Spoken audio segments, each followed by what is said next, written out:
So we'll give about a minute or two for people to file in. Here they come.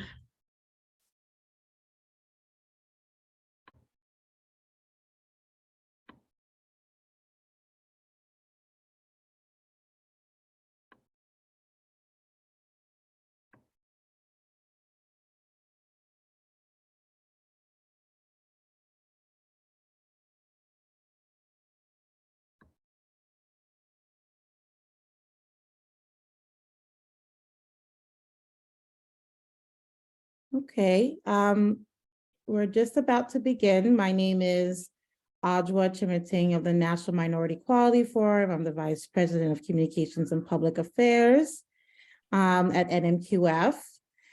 Welcome, happy Friday to another astounding webinar. We are very excited to have our esteemed panelists here today. And first, I would like to introduce someone that probably doesn't need an introduction. As many of you know, Dr. Railey, who is head of our Center for Sustainable Healthcare, Quality and Equity. And if you don't know, it's the last Friday of every month that she hosts this webinar. Dr. Hall. Oh, I thank you so much, Ajwa, and happy Friday to everyone. Welcome to our webinar today. You see we have a presentation entitled, Can the Clinician See You Now? I'm going to just give a few brief introductory comments. First of all, it's my distinct honor and pleasure to introduce our guest speaker, Dr. Kenyon Railey, who is at Duke School of Medicine, and he's asked me to not detail his many accomplishments, which you see here on this slide. He is just a very accomplished and inspirational teacher, clinician, leader. And I just wanted to briefly mention for everyone on the call that SHC really has a mission of promoting healthcare quality and equity through supporting clinicians and community leaders. And our cornerstone program is the Drive Toolkit, which provides free resources for anyone in a clinic who wants to work on improving health equity and health quality. And I should note that the quintuple aim to health quality includes health equity now. It is critical to making sure we get the best outcomes, regardless of zip code, as we say here. I also wanted to just note that we've engaged with hundreds of clinicians over the last few years in our quality improvement activities. And this is something they are very interested in. Their top goal for quality improvement participation is improving health equity. The top need, they say, is culturally and language appropriate patient education materials and training. And 20% of them acknowledge that implicit bias is a leading factor in health disparities. So I think we're hitting on a point that is important to many clinicians around the country. I will note that they are also quite concerned about social determinants of health, and they are struggling with workload and burnout. So that's the environment in which they operate. I won't read these objectives because I'm sure Dr. Railey will go through that. I would like to remind you all that registration for our annual meeting, the NMQF Summit, is open, and we hope as many of you can attend. Will do so. Email Brandon Garrett. The email's at the bottom. I would suggest that you put your questions in the Q&A box. We have a very intense presentation today, so if we can't get to answering questions at the end, we will definitely follow up with getting answers to you. The session is being recorded and will be available on NMQF's YouTube channel.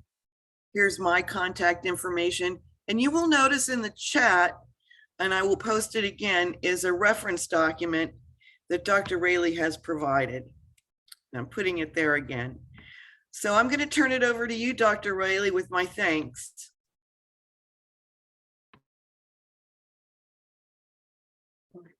Thank you, Dr. Hall. Can you see my slide? Okay.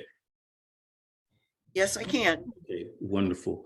Appreciate being here. Greetings. As stated, my name is Dr. Kenyon Railey, and it's a real pleasure to join you for this hour. My topic, Can the Clinician See You Now? Context, Connection, and Communication in Discordant Clinical Encounters. I just want to thank Dr. Hall for the opportunity to speak before you today. I had a great conversation with her about her efforts and just the opportunity again to speak. I also want to say special thank you to Dr. Eugene Wright, who is the Medical Director of Performance Improvement at Charlotte, North Carolina Area Health Education Center, who is a true trailblazer and pioneer who introduced me to Dr. Hall, who has a connection to Duke, where he completed medical school and residency, but also turns out we had a personal connection that we made to Dr. Will Ross, who's Associate Dean for Diversity at Washington University in St. Louis, where I'm originally from.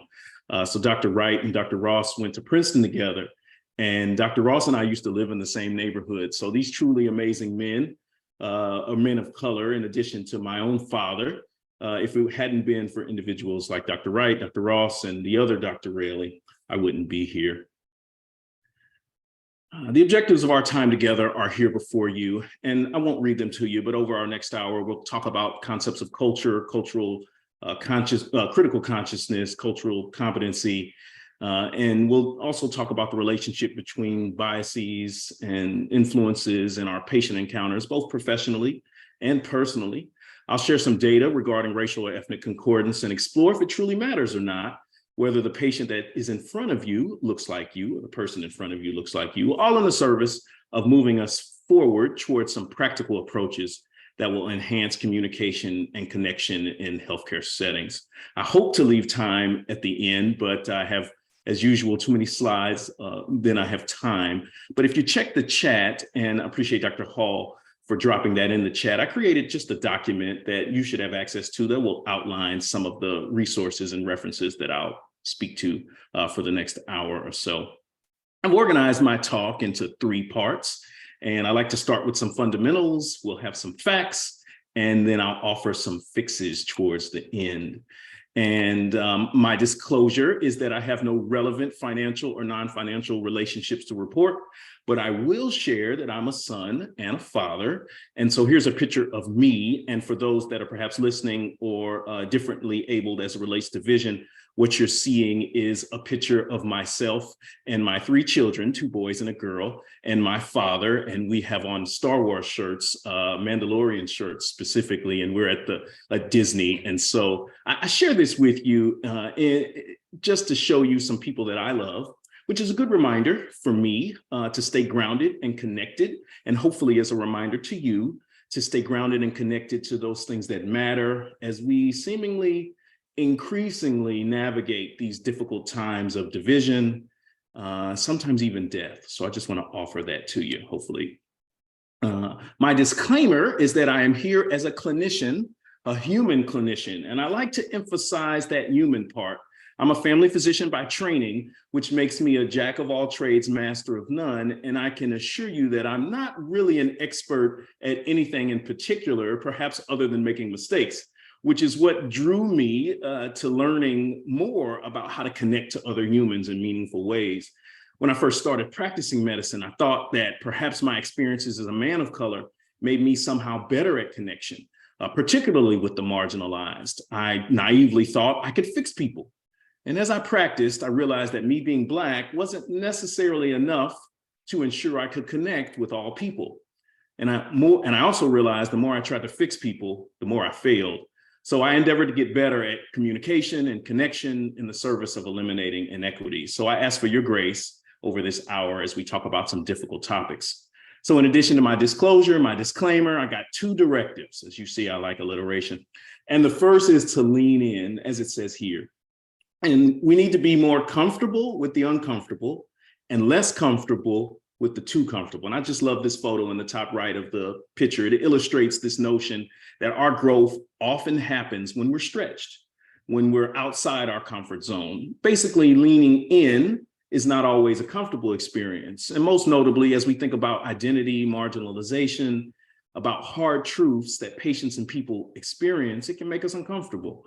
So I invite you, if you start feeling a little discomfort, that's okay. There might be some leaning there or some learning, which Verna Myers talks about in her TED Talk about biases and walking boldly towards them. So I invite you to walk boldly towards some of the difficult topics I'm going to reference today, but with an open heart and an open mind. So this last directive is one that I like to share with you, is that we're going to accept and expect some non-closure. I've given, various lectures, but I want to just remind you that we're not going to have all the answers today.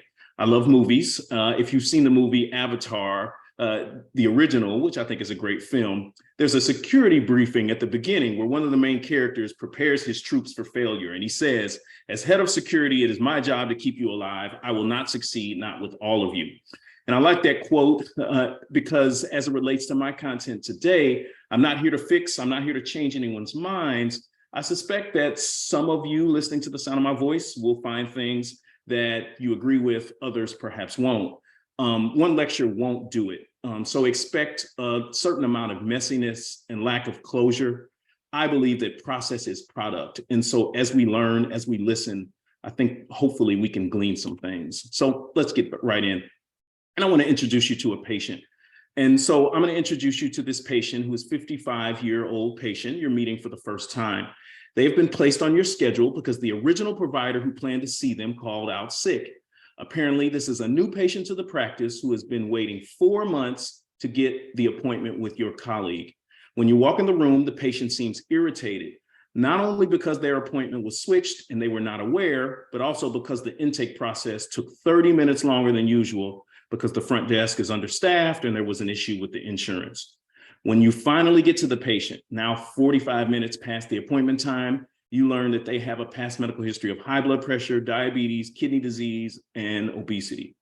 You learn that the patient needs several refills from the medical assistant. And apparently, the patient admits that some of the medications on the list have been prescribed, but they are not being taken regularly.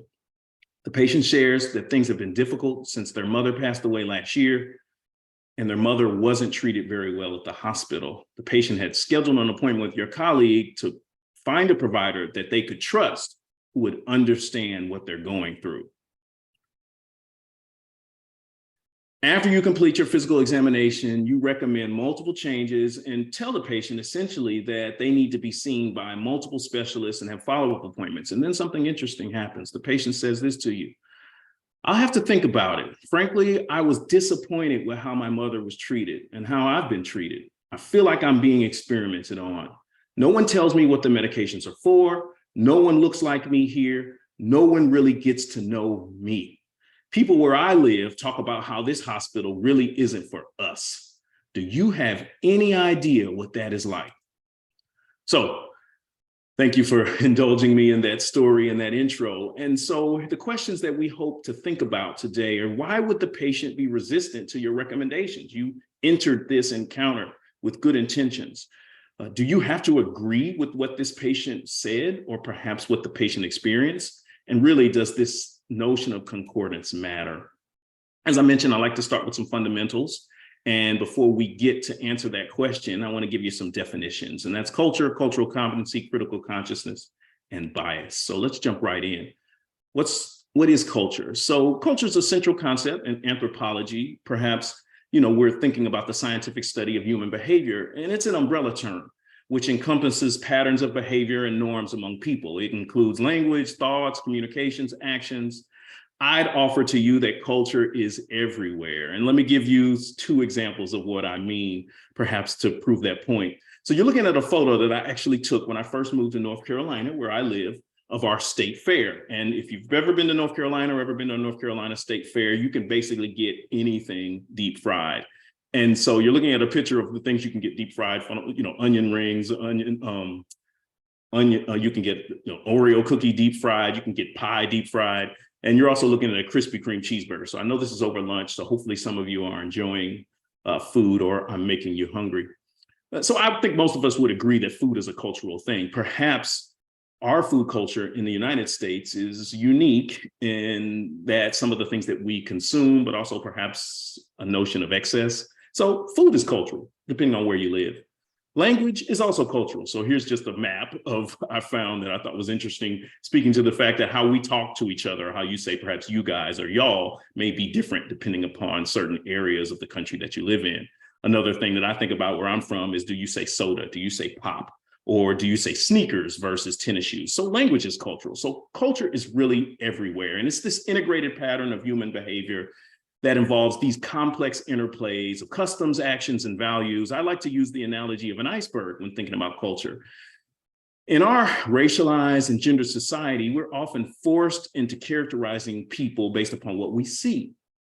Those things on the outside, right? So perhaps skin color, the language that the person is speaking, what they wear, perhaps making determinations on who a person is or who they are or where they've been based upon phenotypic things. But much like an iceberg, our culture is who we are. And that's beneath the surface, right? Who do we love? What do we know about friendships, about spirituality, faith, death, our views on raising children? I would suggest that all of us listening are more than what is on the surface. And so culture is really about those things beneath the surface. Racial and ethnic disparities in care have been long established in the United States. As far back as 1899, W.E.B. Du Bois, who's a well-known African-American scholar, wrote about health disparities in his book, The Philadelphia Negro. And so as we think about cultural competency, that is related to this concept of health disparities. And since, the early 1900s, we've been finding more and more evidence that these disparities exist. But it hasn't really been until the last 20 years or so that academic health centers where clinicians are trained have started thinking about the relationship between culture, health disparities, and particularly disparities related to race or ethnicity. So in 2003, the Institute of Medicine released a report called Unequal Treatment, Confronting Racial and Ethnic Disparities in Healthcare.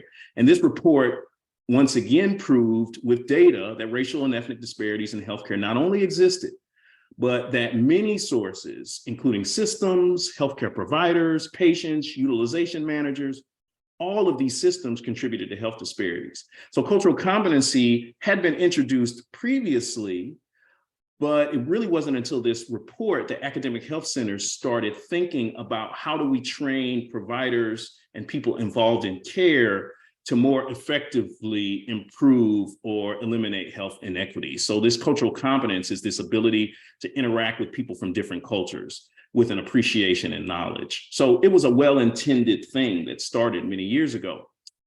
Over the years, though, we've kind of evolved our thinking as it relates to cultural competency. And so one of the issues is that there wasn't really one way to do it. And so instructional methods and programs really varied on how do we teach people about other cultures. So that in and of itself was difficult because there wasn't an evidence-based way to do it. Also, this notion of competence was a struggle as we evolved our thinking about cultural competency. And so competence suggests an endpoint, which often objectifies groups. It places people in simplistic categories. So if you understand a group of people from a particular country, therefore you might make the assumption that all people behave that way. And so in a way, cultural competency training began to create problematic othering of individuals. And there was these rigid categories where if you learn about a particular culture or country, therefore you know everything. And those of us that do this, and also just reflecting on ourselves, recognize that we're more than geography. We're more than perhaps customs related to our race, ethnicity, gender identity.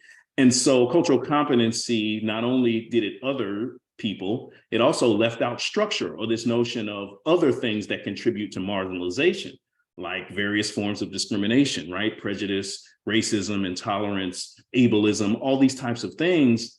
If you don't teach about those, you risk making providers assume that if I just know more about cultures, therefore I'm good. And so there's lots of stigma and marginalization in systems that cultural competency didn't really address traditionally. So well-intended, perhaps missed the mark. As we evolved, and I'm introducing you to this concept of critical consciousness.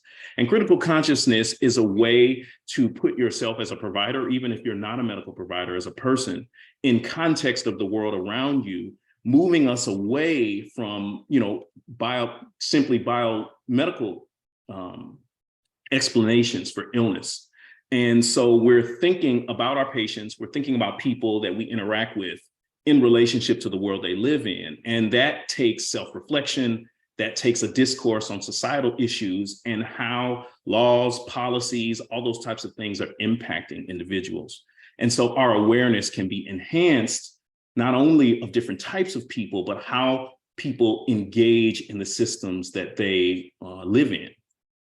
And so a simpler way to think about it would be a critically conscious provider or person, right, thinks about patient factors that contribute to health outcomes, both bad and good, right? The decisions that patients make impact their outcomes. No doubt, we can't say that patients don't play a role, but also providers contribute to that. In addition to the past, so that is important for us to consider what types of things have happened to individuals, populations that have led to differences, and ultimately policies or laws that are actively in place that may impact our patients' decisions before they even show up in the room. And so there's lots of things that impact those patients beyond just their decision to take their medicines or not. So it's basically looking beneath the surface. So cultural competency approach might suggest you learn about a particular language or custom of people from XYZ country, right? A structural competency or critical consciousness approach is looking beneath the surface. And so if you have a patient perhaps that doesn't speak the same language as you, instead of just understanding, well, what country they come from in terms of geography and perhaps customs, you're starting to ask questions about how English not being that individual's first language has impacted their encounter before they got to you and within that setting. What systems are in place to set that patient up for success, to have communication? How much time does it take to get a language interpreter? Are family members present? What are the insurance implications for this individual? Are there any insurance implications? What policies or procedures are impacted? And so ultimately asking that question, also thinking about the patient, but then self-reflecting on what am I bringing to this encounter that's going to impact that patient's care? So yes, we have a focus on the patients and the structures, but critical consciousness is also having some self-awareness about what you bring into the room. And that's when we'll get to this concept, perhaps, of bias, right? And so what am I bringing that may impact this patient's care in addition to all the structures? And so I recognize that over the last few years, this concept of bias has been well discussed, but I think it's important to review briefly what it is and how it operates so that perhaps we understand how we can become more intentional about mitigating it. And so explicit bias perhaps is the traditional conceptualization of bias. And that refers to the attitudes and beliefs we have about people or groups on a conscious level. So conscious bias in the extreme is characterized by some perhaps negative overt behaviors. And sadly, we're becoming more aware of these in our current socio-political environment. And that can be expressed through physical or verbal harassment, or sometimes through more subtle means, such as exclusion. So this photo is showing you somebody that's protesting a particular group. And so this individual's bias or explicit bias is on full display. They knew what they were doing when they made the sign, the rally that they were going to, right? That's explicit bias. Implicit or unconscious bias, on the other hand, refers to some attitudes or beliefs that we have that impact us in an unconscious manner. So our brains are wired to be biased. And in fact, there's any number of processes that are occurring at any moment that we're aware of that are impacting us. So I like to think of biases as kind of cognitive shortcuts, these implicit associations. And they encompass favorable and unfavorable assessments, which can be activated involuntarily without our awareness or control. And there's a really nice website, if you have a moment, it's listed on the resources and will be in the chat, which links to an infographic that shows 20 cognitive biases that impact our decisions. And it really shows how these implicit or unconscious associations are activated all the time and perhaps leading us down the wrong path sometimes with our decisions. So check that out when you can. So we've got a basic understanding, spend a little bit of time of fundamentals of culture, critical consciousness, and bias. But let's take a little bit deeper look at how these connect to our attitudes or assumptions. And in order to do that, I'm going to share with you some facts. And I'll basically give you the answers to the test before the end. There isn't a test, but if there were, these would be the answers that you need. Fact number one is bias is human. Number two is bias is here. And number three is concordance does not necessarily equal care. And so let's jump into this bias is human. And again, just showing you that infographic and that link. In order to think about how bias is a human phenomenon, I'm going to introduce you to some concepts of system one thinking, system two thinking, priming, and pattern recognition. And hopefully it'll become clear just how human bias is and just how difficult it is sometimes to combat it. So let's start with biases again. And our brains are very complex, right? And I think that biases serve important functions. And so our brains make associations which allow us to organize and simplify complex situations so we can understand them. We can predict and potentially control our environment. And the skill to perceive and learn from associations really serves us well as humans. I imagine that, developing humans and trying to escape danger from a particular predator, perhaps to avoid certain plants or areas of the planet, we had to make quick decisions in order to survive. So we honed our skills in order to do that. So children might do this, right? So maybe that first time that you noticed your child or your loved one burn themselves on the stove, it didn't happen again, right? Or perhaps like what I did when I was young and I stuck a bobby pin in an electrical socket. Like I remember that. I have not forgotten it since then, right? And so I made some decisions based upon biases and limited information. It used to be that we would think that biases are bad or bad people have biases. But as we move towards this newer paradigm, we're recognizing that we all have bias and we're always operating with them. And so this concept of system one and system two thinking is important to understand. System one thinking is fast, automatic.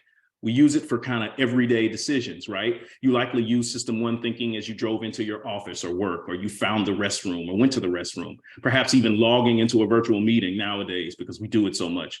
We don't have to put a lot of effort into that decision, which is in system one thinking, kind of things we know in our gut to do. System two, on the other hand, is more slow, right? It's more effortful. Perhaps if you think about what you're going to have for dinner or lunch, if you haven't had that yet, or what time you're going to call your significant other to tell them you're on your way home, that you need to stop for gas. That's system two thinking. It's more reliable. We can make more complex decisions with system two thinking. The problem with system one, again, is that it's very error prone, and we're more likely to employ this system one thinking when we're tired, stressed, or time limited. And if you work in healthcare or perhaps have lived on the planet Earth since 2020, chances are you've been tired, stressed, or time limited. So let me just show you an example of how sneaky system one thinking can be. So remember the case. And so if you remember the case, if you joined for that initial part, I want to ask you a question. If I were in the room with you and I ask show of hands or do a poll, who did you see when I read that to you? And I read it to you, right? If you look on the link for the document I created, the case is there. And so did you see a man? Did you see a woman? Did you see a person of color?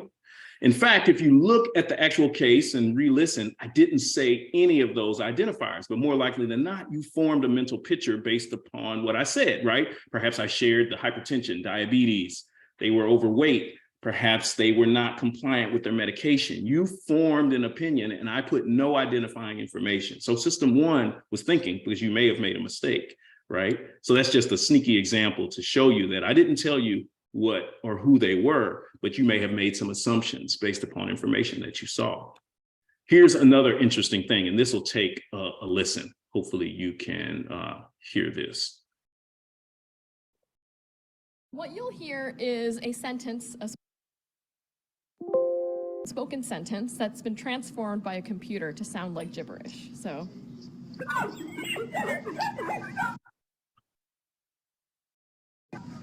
Any idea what they said? No. Okay. You can hear it one more time. Okay, now we'll hear the real sentence. The Constitution Center is at the next stop. Does it make sense that time? Yeah, wait, was that the It was same? the exact same sentence that you heard the first time. No way. It's the exact same sentence. Your brain is always using prior information to make sense of new information coming in. So Once you know what the sentence is, when you go back and hear the distorted version, you can apply that information and it makes sense. So from now on, you will never be able to unhear the Constitution Center is at the next stop. And driving home that point that our brains are so sneaky and so amazing that we're using information that we hear, that we see, and applying it to future decision making. And so that's showing you that the things that you're aware of, but also that you're not aware of, are likely impacting you. Here's another example, pattern recognition, right? And so pattern recognition is looking for and seeing patterns where they don't exist. And this leads to confirmation bias, where we formulate a theory and then we look for information and pay more attention to it. I'll just give you a current events example of this. Think about the type of news media you likely watch, potentially, right? And there are many other news outlets, but let's just take CNN and Fox News. What I did was I took a screenshot of the news this morning to show you that pattern recognition potentially is an issue for us in this current socio-political and divided environment. So what you're seeing essentially is the front page of both CNN, which is on the right, and Fox News on the left. And so depending upon what you see or what you click on, you will get a very different perspective, perhaps, on what is going on in the country. And perhaps you may feed confirmation bias, because if you lean a particular political way, you will likely consume one type of media versus the other. And I'm not here to say which one is right or wrong, but both claim they are fair and balanced. Yet, if you read the words, you will get some subtle information about messaging, perhaps, that is impacting you. And so we have to think about that. We have to become more conscious or aware that this is happening. If we're not careful, we will just get in an echo chamber of our own beliefs and have lots of confirmation bias. Here's another example, perhaps that's more related to race or ethnicity. And what you're looking at is a screenshot of an Associated Press report from Hurricane Katrina several years ago. And on the top, I'll read the words to you. There's a picture of looks like a boy who is in the water. And it says, a young man walks through chest deep floodwater after looting a grocery store in New Orleans on Tuesday, August 30th, 2005. So looting. Notice the picture on the bottom, and this is two individuals that perhaps have fairer skin. And what it says was, two residents wade through chest deep water after finding bread and soda from a local grocery store. So one individual was looting and another individual is finding. And again, just to point to that fact, that's very subtle. And perhaps the intentions were not there, but do we really know if the person of color was looting or finding, but yet what seems to be white individuals were finding? And so that subtle change really can prime us as we think about bias. And so to remind you, these cognitive shortcuts are potentially dangerous, right? So my next fact, bias is here. I told you bias is human, but bias is in fact here. So no matter your setting, this is a graphic from a study that was done in 2017 by the Robert Wood Johnson Foundation, where they asked Americans via a poll about experiences of discrimination in healthcare. And all you're noticing here is the percentage of individuals based upon race or ethnicity that have experienced discrimination in healthcare settings, right? And so you can see here that African Americans traditionally had the highest percentage of experiences of discrimination, followed by Native Americans and our Latina, Latinx patients and colleagues. And so it's also showing you that everybody was experiencing discrimination in healthcare, which for those of us that practice, we think this is a place where patients and people are supposed to feel safe, but yet there is marginalization happening. If you look here on the right, you're also seeing a chart based upon gender and then sexual orientation. And it's showing you that people that identify as LGBTQ have experiences of discrimination, and also more women than men. So I show you that to have you think briefly about what happens if you have multiple identities. If you are a Native American LGBTQ female, right? And so therefore your experiences in a potentially, or it's supposed to be intentionally safe situation, are very high. And we know that experiences of discrimination in healthcare settings impact decisions on screening, impact decisions on even returning to see a provider. And so bias is in our hospital settings, bias is in our healthcare settings in many ways, and patients are experiencing that. So that's a fact. We know it to be the case. Here's some more evidence to show you that bias is in fact here, perhaps also in our educational environments, particularly related to health professions education. And this is an excerpt from a study that was done a few years ago, where they were examining bias among medical students, residents, and lay people. And the researchers intentionally made false statements about Black people and things like Black people's nerve endings are less sensitive than white people. Black people's skin is thicker than white people. Black people's blood coagulates more quickly. Obviously false. And they asked these individuals, to what degree did you believe that these statements were true? And they found that these false health beliefs were held not only by lay people, but also by medical students throughout their training and even residents. And this study was done in 2016, not 1916, right? And so this is at a reputable medical school. And in fact, about 40% of first and second year students endorsed that Black people's skin is thicker than white people, right? And so they were able to correlate false beliefs with treatment. So trainees that believed perhaps that Black people had less sensitivity to pain were less likely to get that pain treated. And so one can imagine that racial bias or bias impacts many things, but it's also impacting how patients and families are being treated based upon some problematic biases. Here's one more for those clinical or medical providers. And it shows you that words themselves in the medical chart impact how we perceive patients. So this study just showed that exposure to stigmatizing language in a note created negative attitudes towards patients, and then reading a note that had perhaps negative words or attitudes towards a patient impacted treatment decisions. Or even think about perhaps on rounds for those that are medical providers, when we introduce our patients and we say certain things about them. This is a 50-year-old, very pleasant patient. Or we say, oh, this is a 45-year-old problematic patient that has a history of substance abuse. Those types of words have been shown to impact how we think about our patients. And so I would suggest that medical training actually is making us more biased. And in a way, we had to learn how to differentiate problems and risks. We are taught these diseases are most common in this particular group is more likely to experience. And that was, again, well-intended.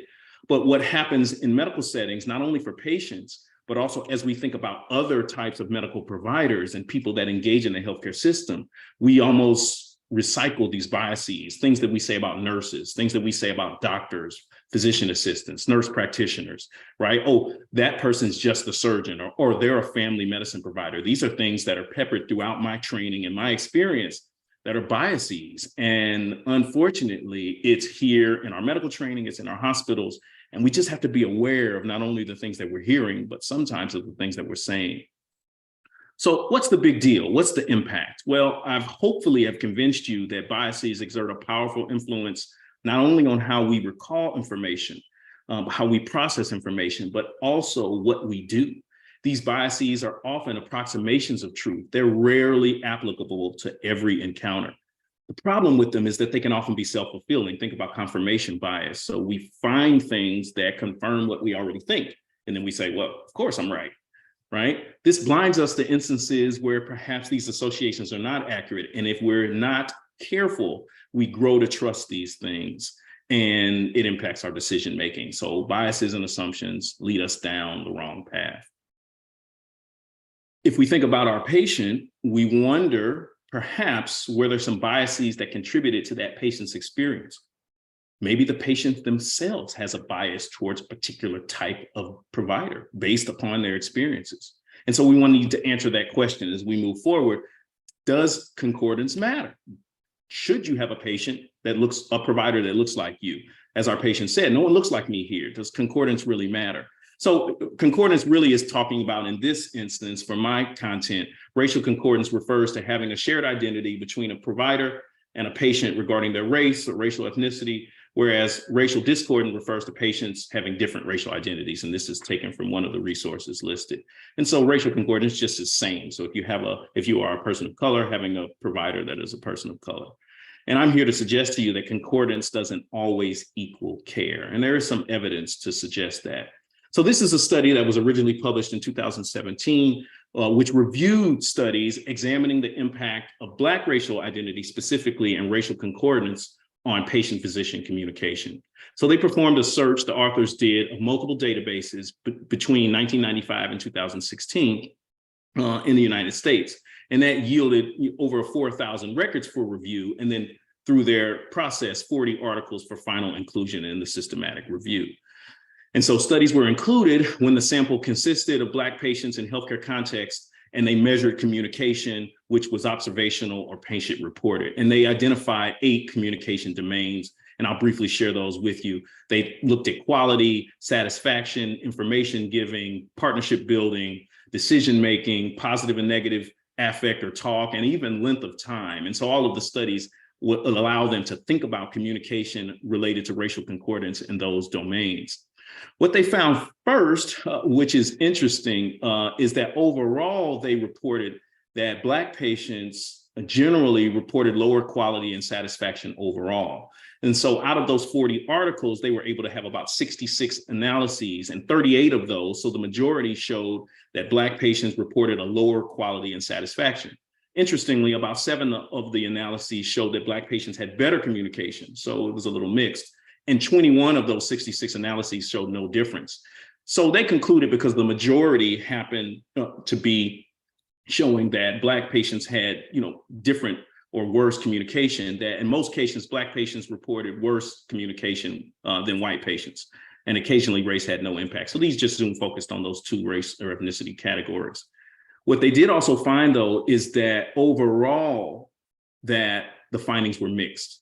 And so there may have been some consistencies, but overall race was a poor predictor of communication quality, and there was no association between the quality of communication and racial concordance. And so there, in summary, there was really not much impact as it related to racial concordance. So there overall was reports that Black patients had experienced worse communication experiences, but overall, it didn't really matter much. So here's another study that looked at racial ethnic concordance in primary care settings, and specifically patient satisfaction. And the authors had 3 goals, 2 of which are relevant to my content here. And really, they were trying to figure out, well, what percentages of our patients in this study had a racially concordant encounter? And I'll show you the results of that.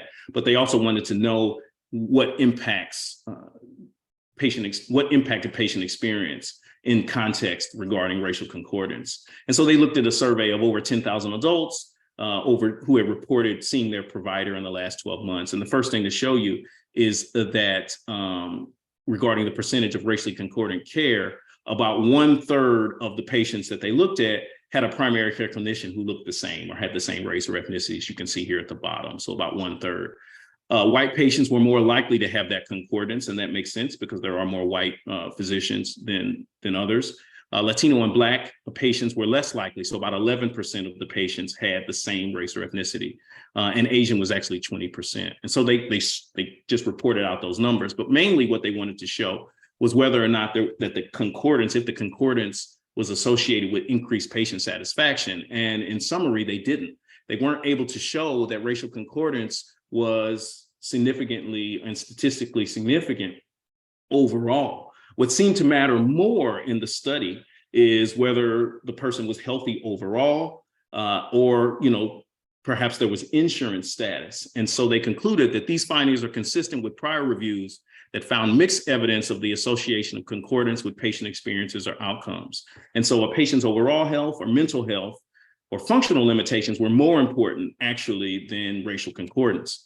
Interestingly, there was also an impact related to insurance. So uninsured patients happened to have more problems with satisfaction.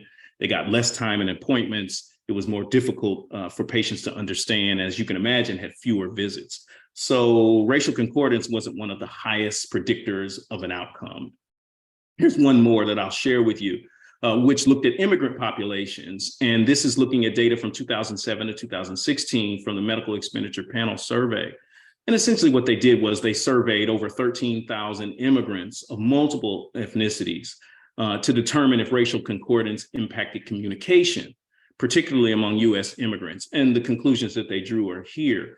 And essentially what they said is, among immigrants of any racial or ethnic group, Having racially concordant care does not significantly increase the likelihood of being very satisfied with care. And we found that after controlling for patient-centered communication and other covariates, racially concordant care is not a statistically significant predictor of patient satisfaction for any racial group. And again, looking at immigrant populations. So what conclusions can we draw? Again, concordance does not equal care. So a patient that says, no one looks like me here, it matters to them.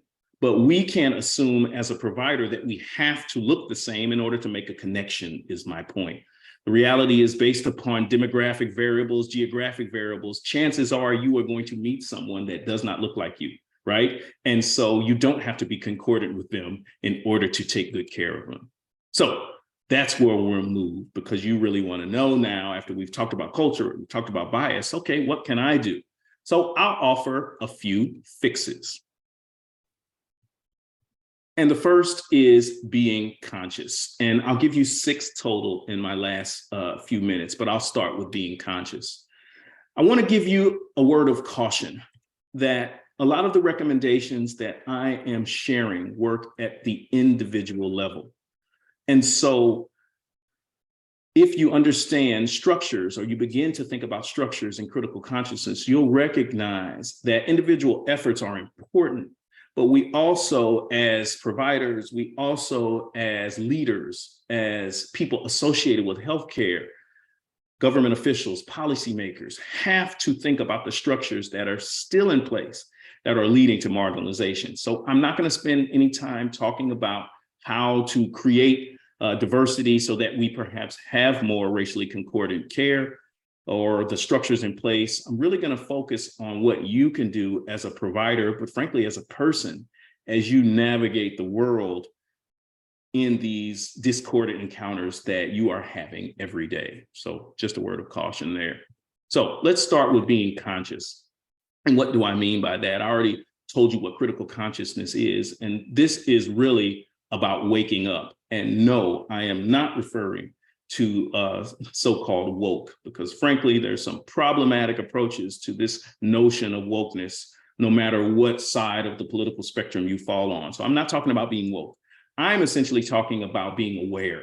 And what that means is learning or relearning some things, right? And so one of the suggestions that I'll have for you as you listen or as you engage is that we need to be conscious of our history. I am a firm believer that history really is important. And what do I mean by that? Well, the reality is that from the time that the words, "we hold these truths to be self-evident, that all men are created equal," were written, in fact, it was not true. It was not true when it was written, and it did not include women.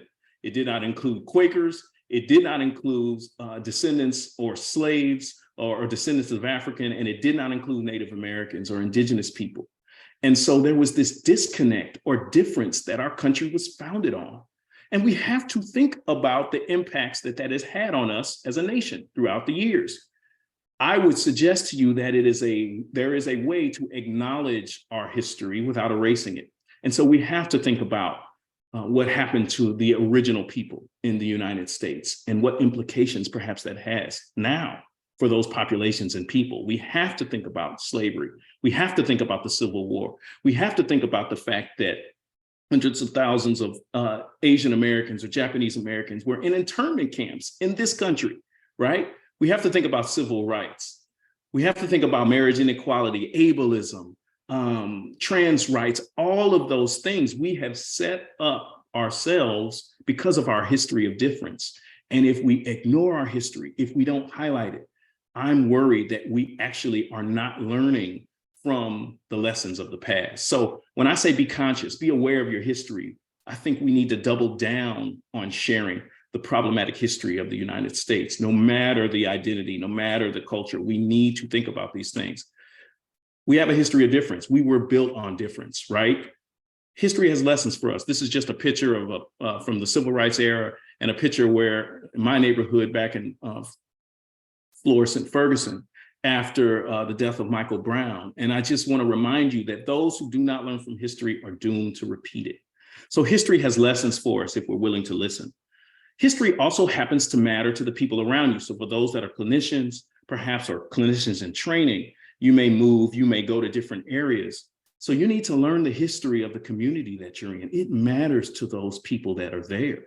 And so learning about whether it's race, ethnicity, identity, marginalization, the community is really important to listen to. And you need to understand that history, but also the patient's unique story within that history. And that's really about being curious. And curiosity is the urge to investigate and discover. And I like this picture of this young girl looking at this fish. Can you remember the last time you really got excited about being curious? And I'm encouraging you to begin again to be curious about the people you meet, not just the patients, but the people you meet. So are we curious about the decisions that we make? Are we curious about the decisions that others make? It moves us beyond these statistics in front of us. If you are a researcher or you're a healthcare provider, you want to start asking questions about why, right? How?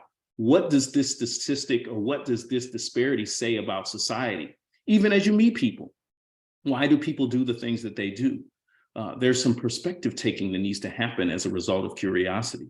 Perhaps would you have made the exact same choice if you had been that 55-year-old patient whose mother had passed away, who felt marginalized or not connected with by their provider? Would you take a lot of medications if no one had explained it to you and they were just sent to the pharmacy? Or perhaps you had side effects that nobody seemed to listen to or care about. Would you take the medication? And so our patient, really, we need to be curious about people and our patients that we meet. I like to say that exploring culture is exploring context, reminding you again of that iceberg. So we had our 55 years young patient. I said years young instead of years old, because as I get older, I want to say years young. But thinking about the things beneath the surface. So who does that patient live with? Who does the cooking? What access do they have to a gym? Do they have low self-esteem? Are they married? Are they going through a divorce?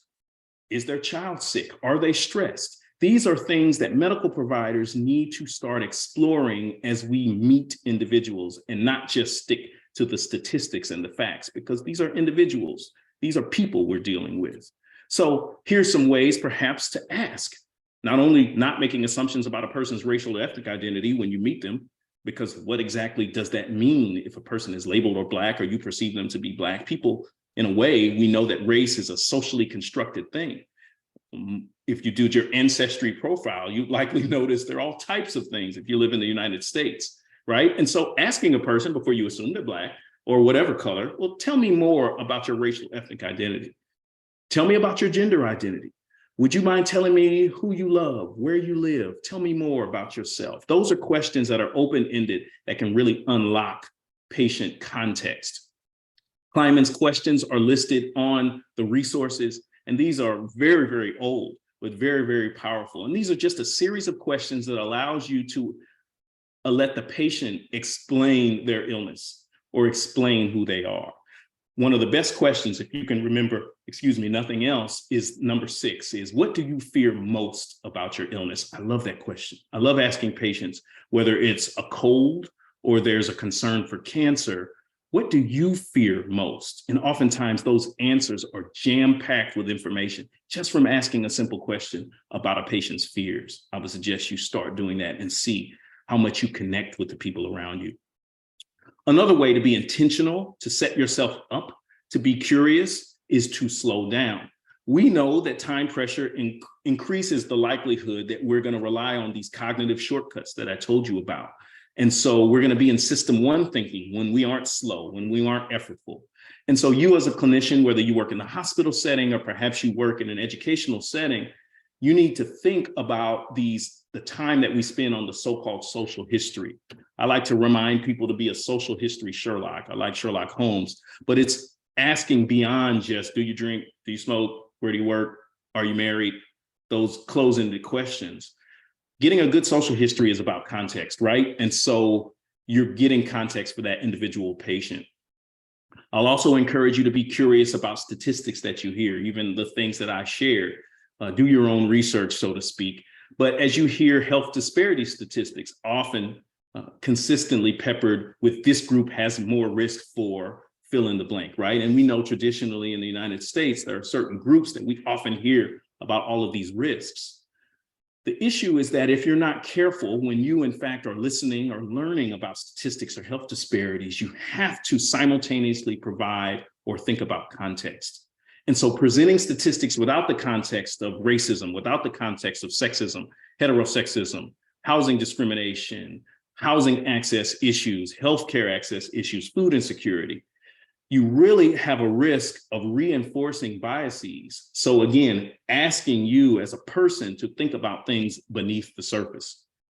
It's really about perspective taking. One person sees boat, another person sees land. And so privilege is being able to say, well, because I didn't experience that, therefore it can't be true. And what I'm asking all of us to do and continue to do is do some perspective taking, putting on someone else's shoes before we draw conclusions about people, about populations, and thinking about the context that that individual is in. We know there is a connection between curiosity and communication and outcomes. And so successful communication really makes you a better provider for those clinicians listening. If you're able to communicate better, guess what? Your differential diagnosis improves. Your ability to manage that particular problem improves. And so if your communication is impacted by many factors, your biases, perhaps your time, this can lead you down an inappropriate clinical path. And that's not what we signed up for, right? We want to do no harm. And so if you don't refocus on your communication, unfortunately, that will impair your clinical reasoning. All right, we're almost there, just 3 more. This one's a quick one, and it's being counterfactual. I had to use a C. And in other words, what I'm saying is be wrong more. And so many of us within medicine, or if you've worked with medical providers, there's a certain amount of ego and overconfidence that comes as part of our culture, right? We are too reliant on our own abilities, and we think we're not part of the problem. That's someone else. It's not me. I know this stuff. So here's a study that I always like to show from 2005. And what these researchers did was they essentially asked cardiologists, do clinically similar patients receive different types of care based upon race or ethnicity? So they asked these cardiologists, this is 2005, and 34% of them said, yep, that happens. People get treated differently based upon race or ethnicity. They also asked them about cardiology. Does it happen different in cardiology? And most of them agreed. These are low, but I think now the numbers would be higher. But then they asked them, what about your hospital? What do you think happened to the number? Of course, people said it happens, but not, it's happening in other places. So then they asked them, what about you? Do you treat patients differently? And of course, the number went further down. So everyone thinks this is not my problem. And so I'm suggesting to you that you need to be wrong and that you need to be aware of the fact that, yes, we are all part of the problem. One of the ways that you might be able to pursue your biases, or at least think about them, is the implicit association test. And this is just one of many ways. So I won't spend a lot of time here. Next, you need to be a connector. And this is really simple. Think about who is missing from your circle. Authentic relationships, both personally and professionally. Bottom line is connection matters in order for us to reduce our biases. We need to be exposed to people that don't look like us. Be consistent. I like to remind you that one lecture is not enough. And I hope you learned. I hope you enjoyed the content in a way that allowed you to engage in a different or perhaps new way. But you need to keep looking for opportunities to think about bias. And so when my friend Yoda may say, preaching to the choir you are, but perfect practice makes. We never do anything one time and we're good. So why would one lecture or even 10 lectures on bias be enough, right? And so we need to do more. The last thing that I'll share as I wrap up is that we need to be careful. And I've already shared that I don't necessarily think that concordance matters. And so results are mixed. In some instances, it is important. In others, it's really about that connection. So improving your communication skills will allow you to be careful, full of care, full of connection. And so care and connection is really based on empathy. And there's a nice short by Brene Brown, it's like 3 minutes, which talks about empathy. And empathy really is part of this. And that's my recommendation. So care over concordance. What could you say to our patient? You could say to our patient, I'm sorry this happened. Tell me more. I've never experienced this particular thing, but I want to learn more about it. I'm not in this particular demographic, but I want to learn more. I want to hear more. Those are ways you can do it. And so being careful is important. I've only got 30 seconds, and I'll just tell you this. Not once in my career, which is now almost 15 years, has a patient, when I was writing a prescription, told me, no, I don't want your prescription. Tell me where you went to medical school or where you did your training. What did you get on your tests? Where are you from? Not once. And so this Maya Angelou quote I love, I've learned that people will forget what you said, people will forget what you did, but people will never forget how you make them feel. And so good cultural skills really are clinical skills. So this isn't extra. This is part of what we should be doing. And all I'm talking about is seeing your patients with a different lens. And so an equity lens is one that allows you to see them differently with critical consciousness, right? And taking patients in context. So I told you it was packed. Here is a summary of the information. I appreciate the time that I've had today, and thank you. Oh, Dr. Railey, that was really an excellent presentation. Thank you. We do have a number of questions, but no time. I have copied all the questions and we will get those back to everyone. I sure hope that everyone has a great weekend this weekend. And once again, thank you, Dr. Railey. Thank you.